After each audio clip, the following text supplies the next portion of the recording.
2000 জনকে গ্রেপ্তার করা হয়েছে। রাজ্যে সারা দেশে পরীক্ষামূলকভাবে কেন ভাবি আমি দেশ পাশে আছে সেটাই আমার কথাটাকে বিকৃত করা হচ্ছে। আমি তো তাদের রাজাকে বলিনি, কিন্তু তাদেরকে আমরা আমাদের দিবি হেফাজতে নিয়ে আমাদের মাঝে উপস্থিত হয়ে যায়।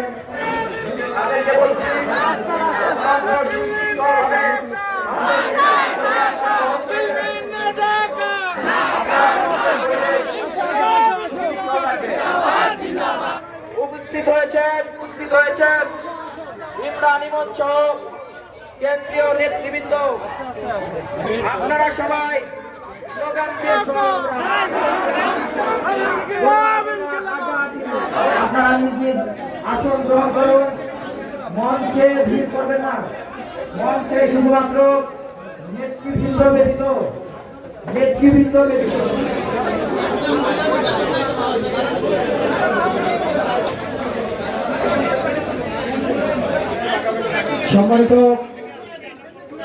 সম্মানিত দর্শক, আজকের জুলাই পদযাত্রা 2026 এইরকম একটা আবহাওয়া, এইরকম পরিস্থিতির মধ্যে আপনারা যে এখন তাদের প্রতি আপনাদের অত্যন্ত ভালোবাসা, এই ভালোবাসার আসলে কোনো ব্যাখ্যা নেই। আমি মনে করি শুধু ভালোবাসা না, স্বপ্নটা আপনারা ধারণ করেছেন, মনে করেছেন যে এই স্বপ্ন বাস্তবায়ন আমাদের কোটাতে আমরা সবাই একসাথে কাজ করব, সবাই আমরা সহযোগিতা করব। আমি আজকে একেবারেই প্রথম আসসালামু আলাইকুম প্রিয় পাবনাবাসী, সবাই ভালো আছেন? আসলে আসেন না, তো এইটা হচ্ছে আমাদের এই পুরানো রাজনৈতিক বন্দোবস্ত, যেটা আমরা বারবার বলেছি যে এই জুলাই কেন আসলো, কারণ আমার বিসিবিতে খেলাধুলা করাচ্ছে, এটাকে সহ্য করা যায়? এটা সহ্য করা যায় না। আওয়ামী লীগের আমলেও এতটা নির্লজ্জের মতো দলীয়করণ, পারিবারিককরণ করা হয় নাই, যেটা বিএনপি এই 4 মাসে করা শুরু করেছে। তারা বাংলাদেশকে নতুন কি রাজনীতি দেবে? তারা বারবার বলছে 31 দফা, এইটা সেইটা। তারা নিজেদের 31 দফা তো মানেই না, আপনাদের দেয়া গণভোটের রায় একদম উড়িয়ে দিয়েছে। কিন্তু দিন শেষে আমার মানুষ মরছে, আমার জুলাই শহীদের এখানে বসে আছে বিচারের দাবিতে, আমাদের জুলাই শহীদের এখানে বসে আছে জুলাই সনদ বাস্তবায়নের জন্য। আপনারা যে জুলাই শহীদের রক্তের উপর ভর করে লন্ডন থেকে প্লেনে করে দেশে আসলেন, শিলং থেকে ফেরত আসলেন, তাদের প্রতি কি দায়িত্ব করছেন আপনি? 2-3টা অনুষ্ঠানে নিয়ে যাচ্ছেন, নিয়ে যে বলছেন যে না আমি জুলাইকে ধারণ করি, জুলাই আমার, কিন্তু আর কোনো কিছু বাস্তবায়ন করছেন না। দেখেন, আমরা মুক্তিযুদ্ধকে যতটা ভালোবাসি, জুলাইকেও আমরা ততটা ভালোবাসি, এবং আমরা এই চেতনার ব্যবসা করতে চাই না। আমরা জুলাইকে এমন ভাবে ধারণ করতে চাই, আমরা চাই বাংলাদেশে একটা গুণগত পরিবর্তন আসবে, যেখানে আপনারা আপনাদের নাগরিক সুযোগ সুবিধা অধিকার ফিরে পাবেন। আপনাদের পাসপোর্ট করতে গেলে টাকা দিতে হবে না, লাইন ধরতে হবে না, দালালের পেছনে ঘুরতে হবে না, এনআইডি করতে হলে আপনাদের হেনস্থা করতে হবে না। এখানে আমার পুলিশের অনেক ভাইরা আছেন, বিগত 17 বছর ধরে আমাদের এই হাসিনা আমাদের এই পুলিশ বাহিনীকে কিভাবে চালিয়েছে আপনারা জানেন। আমাদের পুলিশ বাহিনী, আমাদের সেনাবাহিনী থেকে শুরু করে প্রত্যেকটি রাষ্ট্রীয় সংস্থা তারা আসলে বাংলাদেশকে সার্ভ করতে চায়, কিন্তু এই যে আমাদের ঘুরে ধরা সিস্টেম, আমরা যে বারবার বলছি সংস্কারটা না করলে আসলে এটা পরিবর্তন করা সম্ভব না। এই বিএনপি সরকার চলে গিয়ে যদি আমিও ক্ষমতায় আসি, আমিও ঠিক একই ফ্যাসিবাদী কায়দায় দেশ চালাবো। তো আপনারা কি চান এইভাবেই দেশ চলতে থাকুক? আপনার সন্তানরা এই সময় শিকার হতে থাকুক? আপনার সন্তানরা জীবন দিয়ে দিন আবু সাহেবের মতো করে আবার হাত উঠান করে জীবন, এটা কি চান? আমরা এটা চাই না। আবার আমরা চাই না যে মূর্খ নেপোকিট যারা আছে তাদের সন্তানকে আবার নতুন করে প্রত্যেকটা জায়গায় বসাচ্ছে। আরে ভাই, বিএনপির যে টেকি নেতারা আছে, বিএনপির যেই এই 17 বছর ধরে বিভিন্ন চোরে লুকিয়েছিল, তাদেরকে আপনি মূল্যায়ন করেন, আপনি দেশের মেধাবীদের মূল্যায়ন করেন। তা না করে আপনি আবার কি করছেন? পরিবারের মধ্য দিয়ে আপনি আবার দলীয় ফ্যাসিবাদ নতুন করে কায়েম করছেন।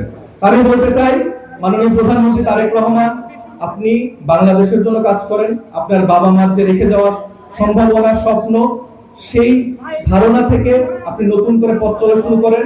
আমরা আপনাকে সহযোগিতা করব, এনসিপির জায়গা থেকে আপনাকে সর্বোচ্চ সহযোগিতা আমরা করব। কিন্তু যদি আপনি এই লাইনে যাইতে থাকেন, তাহলে আপনি কিন্তু পালানোর রাস্তা পাবেন না। তো সবাই ভালো থাকবেন। আমরা আপনাদের কাছে দোয়া চাই।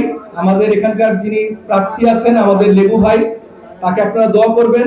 তিনি যদি ভালো প্রার্থী হয়ে থাকেন, অন্যান্য প্রার্থীদের সাথে তুলনা করে দেখবেন, সে যদি ভালো কাজ করেন, আপনাদের কথা বুঝেন, তাহলে তাকে দোয়ায় রাখবেন, মনে রাখবেন। আর এনসিপির জন্য দোয়া করবেন, আমরা যেন আপনাদের জন্য কাজ করে যেতে পারি। সবাই ভালো থাকবেন। আসসালামু আলাইকুম ওয়া রাহমাতুল্লাহ। পরিচিত লোক যারা সরোয়ার তুষার ভাই, সরোয়ার তুষার ভাইকে আগে বলে সাথে অনুরোধ আছে। আসসালামু আলাইকুম প্রিয় চাটমোহরবাসী, অনেক রাত হয়ে গেছে, আপনারা এখনো এই সুতরাং বিএনপি সরকারকে আমরা জানাতে চাই, বলতে চাই, খাল কেটে আওয়ামী লীগ আনার চেষ্টা করবেন না। এবং আজকে আমরা যেখানে আছি, এই পাবনা বাংলাদেশের একটা ঐতিহ্যবাহী জেলা, কিন্তু দুঃখের মধ্যে বলতে হচ্ছে এই পাবনার কলঙ্ক চুপ্পু সে কিন্তু এখনো বঙ্গভবনে বসে আছে। আপনাদের প্রতি আমাদের আহ্বান, এই যে পাবনার কলঙ্ক চুপ্পু, তাকে আপনারা পাবনায় অবাঞ্ছিত ঘোষণা করেন। সে এক পলাতক আসামি, আওয়ামী লীগের দল করত, এখন সে বিএনপির পক্ষে, বিএনপির ধামা ধরে এখনো পর্যন্ত আমাদের বঙ্গভবন দখল করে আছে। আপনারা যদি আমাদেরকে জিজ্ঞেস করেন যে জুলাই গণ অভ্যুত্থানের একটা ত্রুটি কি, সেই একটা ত্রুটি হচ্ছে গণভবনের মিছিল বঙ্গভবনে যায় নাই। ওই দিনই হাসিনার সাথে চুপ্পুকেও প্যাকেট করে ভারতে পাঠিয়ে দেওয়া দরকার ছিল। ইনশাআল্লাহ বিএনপি সরকারকে আমরা বলতে চাই, যদি আপনারা বাংলাদেশকে গণ অভ্যুত্থানের আকাঙ্ক্ষা থেকে বিচ্যুত করেন, তাহলে পরের বার বঙ্গভবন আর অক্ষত থাকবে না। বঙ্গভবনের চুপ্পুদেরকেও বাংলাদেশ থেকে বিতরণ করা হবে। কাজেই আপনারা 13ই ফেব্রুয়ারি দুইটা ভোট দিয়েছেন, দুইটা ভোট দিয়েছেন না? এক ভোটের সরকার হয়েছে, এক ভোটের পার্লামেন্ট পাইছেন, আরেক ভোটের গণভোট যেটা, সেটা সংস্কার কোথায়? বিএনপি সরকার কিন্তু সংস্কার করে নাই। এই গণ অভ্যুত্থানের পরে সবার আগে সংস্কারের দাবি এসেছিল পুলিশের পক্ষ থেকে। তারা বলেছিল যে আমরা কোনো দলীয় বাহিনীর মতো কাজ করতে চাই না, আমরা বাংলাদেশের জনগণকে সুরক্ষা দিতে চাই, বাংলাদেশের জনগণের বুকে আমরা গুলি করতে চাই না। কারণ পুলিশে কারা যায়? এই আপনাদের ঘরের সন্তানরাই পুলিশে যায়, আপনাদের ঘরের সন্তানরাই সেনাবাহিনীতে যায়। তাদের সাথে তো আমাদের কোনো শত্রুতা নাই, আছে। কিন্তু এমন একটা রাষ্ট্র তারা করে রেখেছে, শেখ হাসিনার এই এমন একটা ব্যবস্থা, যে আমার ভাইকে উর্দি পরায়, ইউনিফর্ম পরায় আমার বিরুদ্ধে গুলি করাতে তারা বাধ্য করে। এখন এইখান থেকে বের হইতে চাওয়ার জন্য পুলিশ নিজেই বলেছিল যে আমরা সংস্কার চাই, কিন্তু কতিপয় আওয়ামী ফ্যাসিস্ট যারা এখনো বিএনপি সরকারের ভেতরে ঘাপটি মেরে আছে, তারা কিন্তু এই সংস্কার আটকে দিয়েছে। কিন্তু এই সংস্কার আটকে দিয়ে জনাব তারেক রহমান কিন্তু আমাদের কাছে প্রিয় পাত্র হতে পারবেন না। তারা তো পালানোর জন্য তাদের ভারত আছে, আপনি পালিয়ে কোথায় যাবেন? আপনার পালানোর কোনো জায়গা নাই। এই বাংলাদেশেই আপনার ভবিষ্যৎ, এই বাংলাদেশে আপনার পরিবারের ভবিষ্যৎ, এই বাংলাদেশে আপনার দলের ভবিষ্যৎ, এই বাংলাদেশে আপনাকে থাকতে হবে। কাজে দুই জিয়ার সন্তান হিসেবে, শহীদ প্রেসিডেন্ট জিয়াউর রহমানের সন্তান হিসেবে, বেগম খালেদা জিয়ার সন্তান হিসেবে, যে সকল ভারতীয় এজেন্ট আপনার দলের ভেতরে, যে সকল ভারতীয় এজেন্ট আপনাকে আজকে সংস্কার এবং গণভোটের বিরুদ্ধে দাঁড় করিয়েছে, তাদেরকে চিহ্নিত করুন এবং তাদেরকে দ্রুত অপসারণ করে জনগণের যেটা চাওয়া, গণভোট বাস্তবায়ন, সংস্কার বাস্তবায়ন, পুলিশের সংস্কার, দুদকের সংস্কার, মানবাধিকারের সংস্কার, নাগরিক অধিকার, এগুলো আপনাকে নিশ্চিত করতে হবে। এগুলো আপনি নিশ্চিত না করে শুধু খালি মুখে, মিষ্টি মুখে হাসি দিয়ে আমাদেরকে আপনি সন্তুষ্ট করতে পারবেন না। এবং খাল কাটার নামে আপনাদের দলের লোকজনের যে খাই আমরা চারিপাশে দেখতে পাচ্ছি, তাদের যে হাজার বছরের ক্ষুধা, তারা গাছ খেয়ে ফেলছে, তারা মাঠ খেয়ে ফেলছে, বালু খেয়ে ফেলতেছে, খাল খেয়ে ফেলছে। এই ক্ষুধার্ত দলীয় হায়নাদেরকে আপনাকে থামাইতে হবে। এবং সর্বশেষ একটা কথা বলতে চাই, এটা বলেই শেষ করি, সময় বেশি নাই। সেটা হচ্ছে, আপনারা জানেন ওই যে বলা হয় যে গাড়ির, এরকম বলে আর কি, যে গাড়ির 99% ঠিক আছে, মাঝে মাঝে ব্রেক ফেল করে। তো এখন আমাদের যিনি স্বরাষ্ট্রমন্ত্রী, উনারও 99% ঠিক আছে, শুধু 1% সমস্যা, নিজের মন্ত্রণালয়টা উনি সামলাইতে পারছেন না। সারা বাংলায় আজকে মাদক দিয়ে ভরে ফেলেছেন। ওই মাঝে মাঝে মনে হয় যে বদি নাই, কিন্তু বড়ি কিন্তু ঠিকই আছে।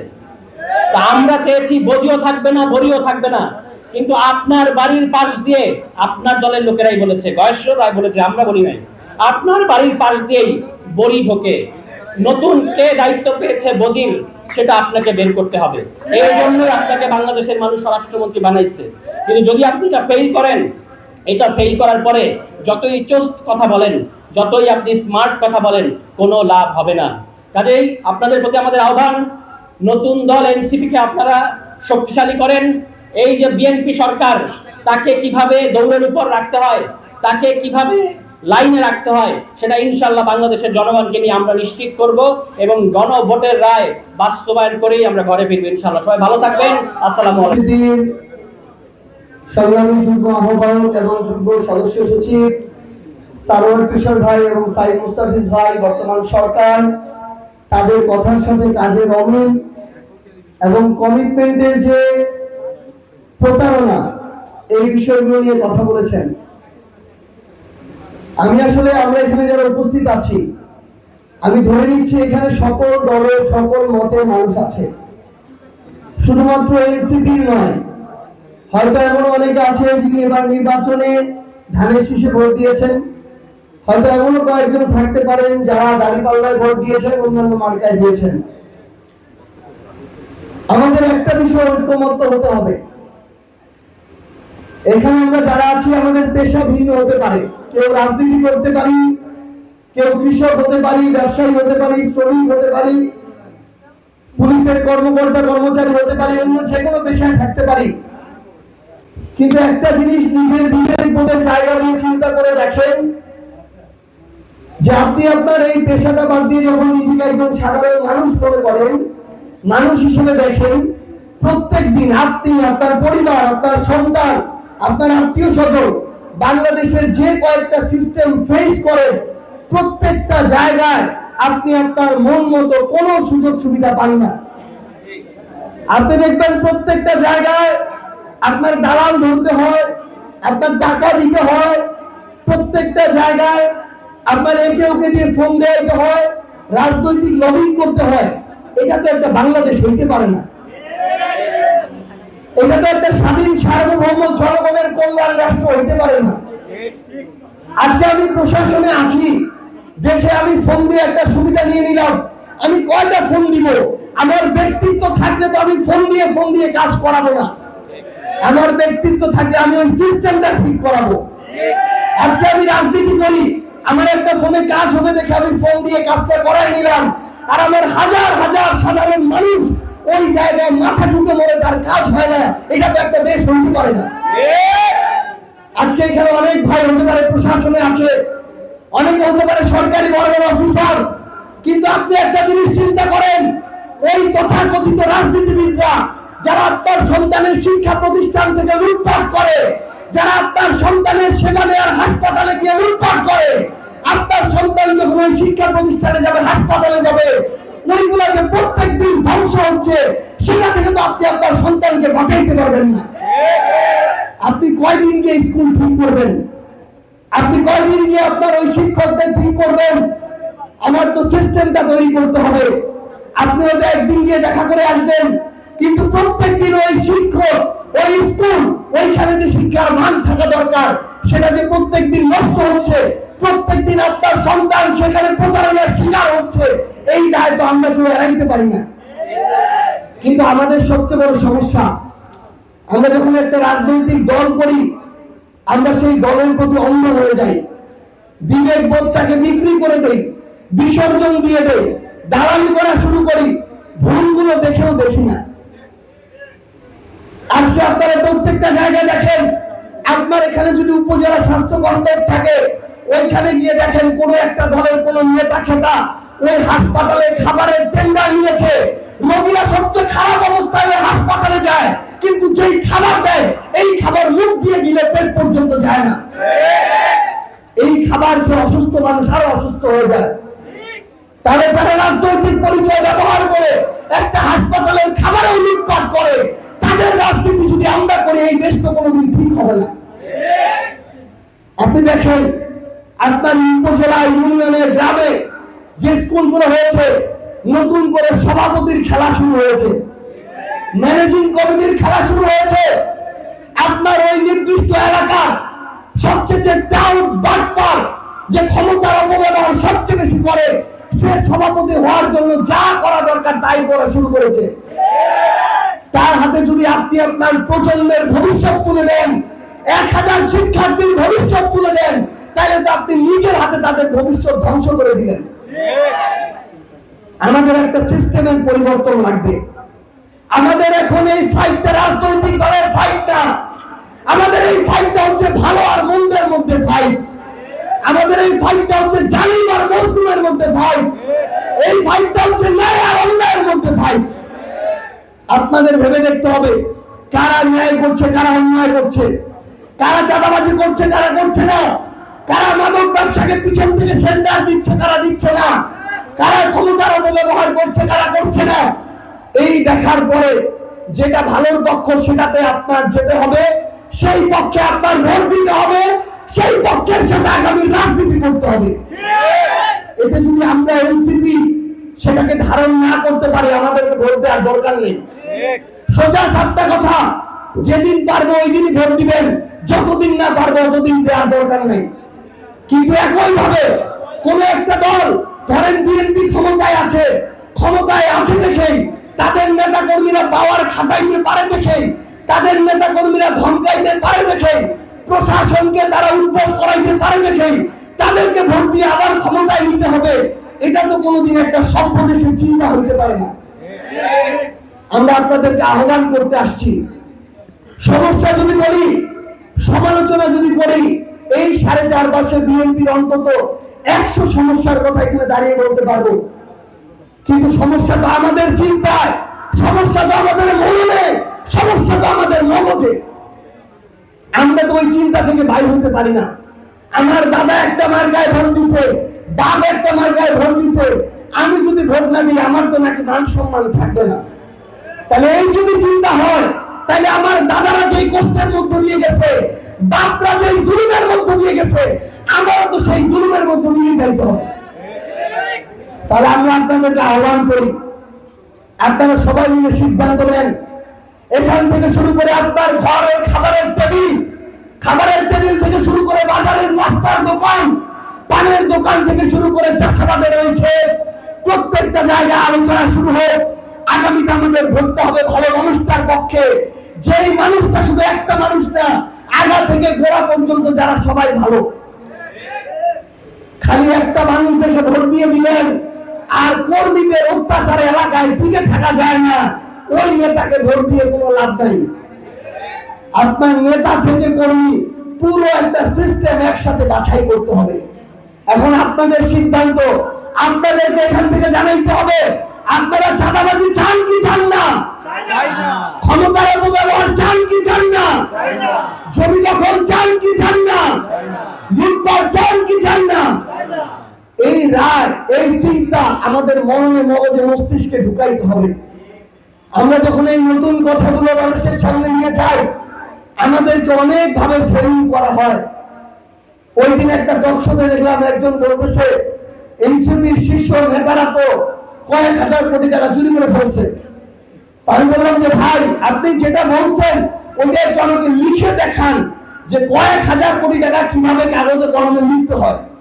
আপনি আগে লিখে দেখান, পরে বাকি চিন্তা যে এই কয়েক হাজার কোটি টাকার জন্য কয়টা গোডাউন লাগবে, কয়টা দেশে পাঠাইতে হবে, তখন আর কোনো কথা বলে না। তো ব্যাপার হচ্ছে আমাদের মাথায় যেটা ঢুকাইতে হবে। আপনি একটা জিনিস আপনার জায়গা থেকে চিন্তা করেন, আমাদেরটা বাদ দেন। আপনার ইউনিয়নে যদি 5টা মানুষ ভালো কাজ নিয়ে আগায় সামনে, ওই ভালো কাজটা হওয়ার জন্য কিছু না কিছু মানুষ কিন্তু আছে যারা আগে ধান্দাবাজি করতো, বাটপারি করতো, তারা কিন্তু আর ধান্দাবাজিটা করতে পারবে না। তখন তাদের কাজ কি হয়? তাদের কাজ হলো ভালো মানুষগুলোর নামে দুর্নাম রটানো লাগবে। এই দুর্নাম আজকে থেকে 1400 বছর আগে আমাদের মহানবী সাল্লাল্লাহু আলাইহি সাল্লামের নামে রটানো হয়েছিল। মিথ্যাচার করা হয় নাই, গুজব রটানো হয় নাই, হয়েছে। তাহলে যে কেউ ভালো কাজে গেলে তার পিছনে কিছু না কিছু লোক লাগবেই, কারণ ওটা যদি ভালো হয়ে যায় তার কিন্তু ওই লুটপাট করা যেগুলো পেটে যায় ওটা কিন্তু বন্ধ হয়ে যাবে। তো আমি আপনাদেরকে আহ্বান করি, আপনাদের যাচাই করতে হবে, ভালো মন্দের মধ্যে পার্থক্য করতে হবে, জুলুম মজলুমের মধ্যে পার্থক্য করতে হবে, সত্য মিথ্যার মধ্যে পার্থক্য করতে হবে। আমাদের প্রশাসনের অনেক ভাই আছেন, আপনাদের জন্য একটা কথা বলে শেষ করব। প্রশাসনকে আমরা বিগত 16 বছর ধরে দলীয় প্রশাসন হিসেবে পেয়েছি। শেখ হাসিনা এই কাজটা করার কারণে তার যেটা পরিণতি, বাংলার ইতিহাসের 800 বছরে এই শেখ হাসিনা ছাড়া কেউ আর এভাবে ভয়ে দেশ ছেড়ে পালায় যায় নাই। পালায় যাওয়ার 2 দিন আগেও শেখ হাসিনা বলছিল শেখ হাসিনা পালায় না, কিন্তু মহান সৃষ্টিকর্তা বলতে তো একজন আছে। হাজার মানুষের গণহত্যাকারী, শত শত মানুষকে মিথ্যা মামলায় জেল খাটানো, হাজার হাজার মানুষকে গুম করা, এই একটা নরপিশাচ তো কোনোদিন ওই মহান সৃষ্টিকর্তার ন্যায় বিচারের বাইরে যাইতে পারে না। সবচেয়ে লজ্জাজনক পরিণতি তার হয়েছে, সে শুধু নিজে ধ্বংস হয় নাই, তার দলটাকে ধ্বংস করে দিয়েছে। আমরা আহ্বান করব আমাদের প্রশাসনের যেই যে বাহিনীতে আপনারা থাকেন, আপনারা দেশের বাহিনী হয়ে উঠুন, জনগণের বাহিনী হয়ে উঠুন। এক সরকার আজকে আছে কালকে নাই, কিন্তু দেশ থাকবে, জনগণ থাকবে। আপনারা সার্বভৌমত্বের প্রতীক হয়ে উঠুন। বাংলাদেশ কেমন এই রাষ্ট্রটার সর্বাবস্থায় আপনারা সশস্ত্র একটা ফোর্স হয়ে উঠুন। আপনারা থাকবেন, দেশ থাকবে, কিন্তু যারা কাল্পিক আপনাদেরকে অপব্যবহার করার চেষ্টা করবে, তাদের ওই পতন এই বাংলাদেশে হবেই হবে ইনশাআল্লাহ। আমরা আপনারা যারা আছেন, আপনাদের কাছে এটুকুই বলি, আমরা গতবার জেলা পর্যায়ে আমাদের জুলাই পদযাত্রা করেছিলাম, এবার উপজেলা পর্যায়ে করছি। আমরা আমাদের জায়গা থেকে সর্বোচ্চ ভাবে চেষ্টা করবো ইউনিয়নে যাওয়ার, ওয়ার্ডে যাওয়ার। আজকে ঢাকায় একটা গুরুত্বপূর্ণ মিটিং নিয়ে থাকলে জনাব নাহিদ ইসলাম নিজে এখানে উপস্থিত হবেন, এবং এবার হয়তো এটা ম্যাচ হয়নি। আমার সাথে পুরো উত্তরাঞ্চলের পদযাত্রায় নাসিরউদ্দিন পাটোয়ারি থাকার কথা ছিল, কিন্তু তিনি ইরানে আছেন, আগামী পরশুদিন আসবেন, তারপর পুরো উত্তরাঞ্চলে থাকবেন, কিন্তু মাঝখানে চাটমোহর তো মিস হয়ে গেল। কিন্তু আমরা আপনাদেরকে কথা দিচ্ছি, আপনাদের এই সন্তানেরা, ভাইরা শরীরে শেষ রক্তবিন্দু থাকা পর্যন্ত বাংলাদেশের প্রত্যেকটা উপজেলা, ইউনিয়নের, ওয়ার্ডে আপনাদের ঘরে ঘরে যাবে ইনশাআল্লাহ।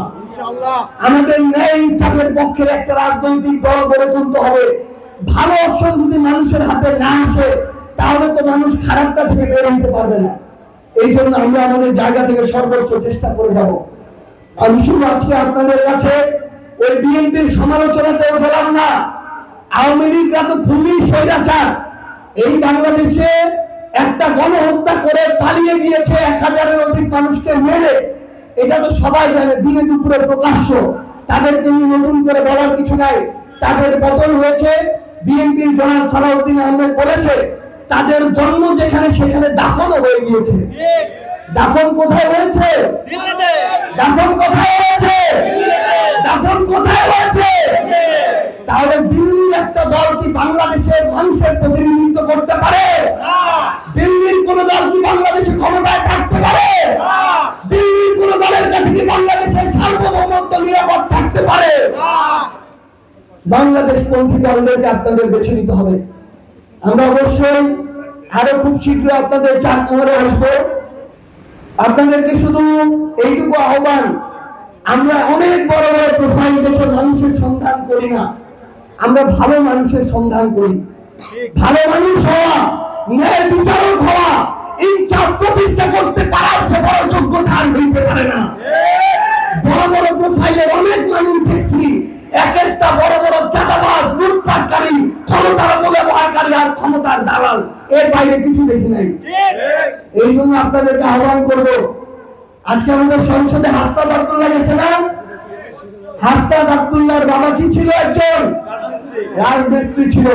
তাহলে রাজমিস্ত্রির সন্তান যদি সংসদে যাইতে পারে, আপনাদের ছোট ভাইয়ের বয়সী, মাত্র 25 বছর বয়সী, মাত্র অনার্স শেষ করা আব্দুল হান্নান মাসুদ যদি এমপি হিসেবে সংসদে যাইতে পারে, তাহলে কৃষক শ্রমিক ভাইরা কেন উপজেলা চেয়ারম্যান, ইউনিয়ন চেয়ারম্যান হইতে পারবে না? আপনারা প্রত্যেকেই মনে মনে ঠিক করেন, আপনি 500 টাকার মজুরি দিতে পারেন, আপনি অটো চালাইতে পারেন, কিন্তু মনে মনে ঠিক করেন, আপনার যদি সাহস থাকে, ইচ্ছা থাকে, আপনি ওয়ার্ডের মেম্বার দাঁড়ান, ইউনিয়নের চেয়ারম্যান দাঁড়ান, একদিন না একদিন জনগণ ন্যায়ের পক্ষে দাঁড়াবেই দাঁড়াবে ইনশাআল্লাহ। আপনাদের হাতে আমরা আমাদের মরুম ভাইকে তুলে দিয়ে গেলাম। ইনশাআল্লাহ ওনার পৌর নির্বাচনে আমরা সবাই একসাথে আবার ওনার নির্বাচন করতে আসবো। পরিশেষে আমি যেটা দেখলাম, আমাদের চাটমোহরে অনেক যুবক যোদ্ধা আছেন, অনেক বোন আছেন যারা স্লোগান দিয়েছিলেন, এটা আমাদেরকে অনেক অনুপ্রাণিত করেছে। জুলাই অভ্যুত্থানে আমাদের বোনেরা সামনে স্লোগান দিত আর আমরা স্লোগান নিয়ে বলা মিলাতাম। জেলা পর্যায়ে উপজেলা পর্যায়ে যখন এটা আমরা দেখি আমরা আবেগে আপ্লুত হই। তো আমরা একটু সবাই মিলে একসাথে একটু স্লোগান দিতে পারবো, একসাথে একটু স্লোগান দিতে পারবো। ইনকিলাব ইনকিলাব জিন্দাবাদ জিন্দাবাদ, ইনকিলাব ইনকিলাব জিন্দাবাদ জিন্দাবাদ, ক্ষমতা না জনতা, জনতা জনতা, অবস্থা সংগ্রাম সংগ্রাম সংগ্রাম, দালালি না রাজপথ, রাজপথ রাজপথ, দিয়েছি তো রক্ত আরো দেব রক্ত, রক্তের বন্যায় ভেসে যাবে অন্যায়, দিল্লি না ঢাকা, ঢাকা ঢাকা, দিল্লি না ঢাকা, ঢাকা ঢাকা, গোলামি না আজাদি, আজাদি আজাদি, গোলামি না আজাদি, আজাদি আজাদি, ইনকিলাব ইনকিলাব জিন্দাবাদ জিন্দাবাদ, অ্যাকশন অ্যাকশন, ডাইরেক্ট অ্যাকশন, চাঁদাবাজের বিরুদ্ধে ডাইরেক্ট অ্যাকশন, চাঁদপুরের অ্যাকশন, ডাইরেক্ট অ্যাকশন, মাদকের বিরুদ্ধে ডাইরেক্ট অ্যাকশন, সন্ত্রাসীদের বিরুদ্ধে ডাইরেক্ট অ্যাকশন, দুর্নীতির বিরুদ্ধে ডাইরেক্ট অ্যাকশন, এনসিপির অ্যাকশন, ডাইরেক্ট অ্যাকশন, জনতার অ্যাকশন, ডাইরেক্ট অ্যাকশন, লেবু ভাইয়ের অ্যাকশন, ডাইরেক্ট অ্যাকশন, ইনকিলাব ইনকিলাব জিন্দাবাদ জিন্দাবাদ, ইনকিলাব ইনকিলাব জিন্দাবাদ জিন্দাবাদ, এনসিপি এনসিপি জিন্দাবাদ জিন্দাবাদ। সম্মানিত উপস্থিতি, আমাদের